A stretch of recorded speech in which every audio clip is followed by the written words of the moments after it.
হাইলাকান্দি ঘাটে সংলগ্ন রাস্তায় যে মর্মান্তিক দুর্ঘটনা ঘটেছে, সেই দুর্ঘটনা যে গাড়িটি ঘটিয়েছে সেই গাড়িটি এখনও এখানে এমনভাবে আছে যে দেখলে বোঝা যাচ্ছে যে গাড়িটার ড্রাইভার খুব অবহেলাভাবে গাড়িটা চালিয়েছে এবং রাস্তায় না চালিয়ে সে মানুষের ঘরে গাড়িটি ঢুকিয়ে দেওয়ায় ঘরের ভিতরে থাকা লোকটি জখম হয়ে আজকে এখানে নিহত হয়েছে। তার জন্য আজকে এখানে আমাদের মনে অনেক আমরা নারাজ, আমরা এই জিনিসটাকে আমরা মেনে নিতে পারছি না।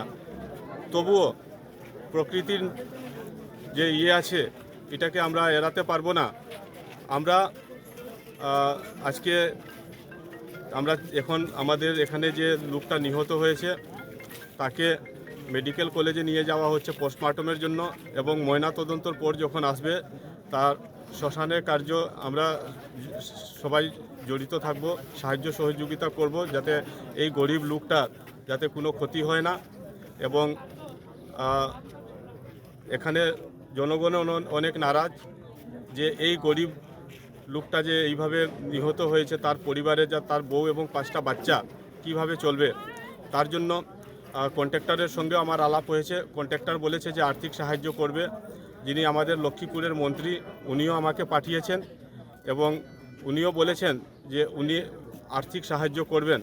তদুপরি যেহেতু আমরা জানি যে গাড়িটি এই ঘটনা ঘটিয়েছে সেই গাড়িটির কাগজপত্র সব ঠিক আছে।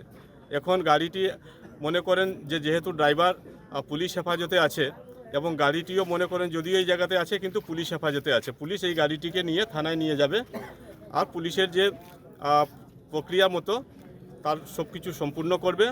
এবং আমরা এতটুকু নিশ্চিত বলতে পারি যেহেতু গাড়িটির সব কাগজপত্র ঠিক আছে এবং ঘটনাটাও যে হয়েছে সেটাও থানায় আজকে জিডি এন্ট্রি হয়েছে।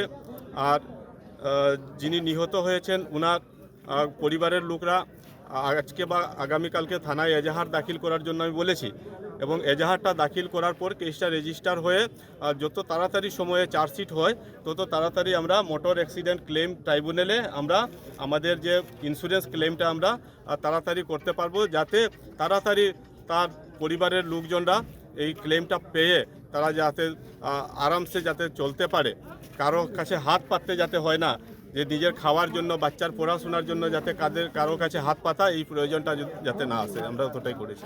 আচ্ছা দাদা, এখানে অ্যাকচুয়ালি আমি বলতে চাইবো যে এই রাস্তাটা একটা বিজি রোড।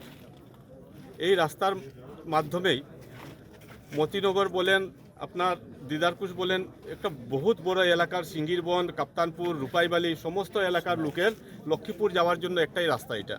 এবং এই রাস্তাটা অনেক ব্যস্ত রাস্তা। আর এই ব্যস্ত রাস্তার কাজ করার জন্য দিনের বেলা হয়তো সময়ের অভাব হয়ে যায়।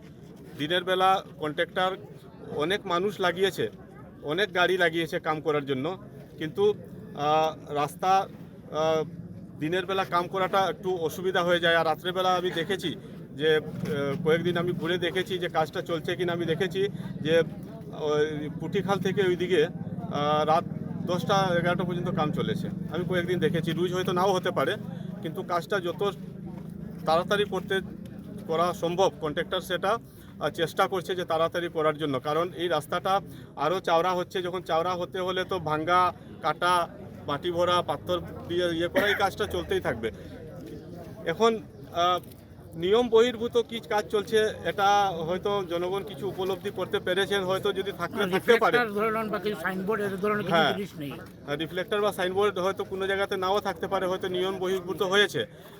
কিন্তু আজকের যে গাড়িটা যেটা অ্যাক্সিডেন্ট করেছে যে সম্পূর্ণ এটা ড্রাইভারের দোষ, গাড়ি ড্রাইভারের দোষ, ড্রাইভার ছাড়া অন্য কারো দোষ না। আমি যেভাবে শুনেছি যে একটা গাড়িকে ওইটাকে ওভারটেক করেছে, তারপরে দেখছে যে সামনে যাওয়ার জায়গা নেই, বাম দিকে যে হঠাৎ করে একটা স্টারিং হয়তো কন্ট্রোল থাকে না, কেন থাকবেন নাই কন্ট্রোল, কারণ অনেক স্পিডে গাড়িটা চালিয়েছে, হয়তো এই জন্য আনকন্ট্রোল হয়ে এইদিকে ঢুকে গেছে। কিন্তু দুষ্টা ড্রাইভারের অত স্পিডে গাড়ি চালানোর কথা ছিল না। যিকোনো খবৰৰ বাবে যোগাযোগ কৰক 7099017330 লগতে 7099017110 নম্বৰত।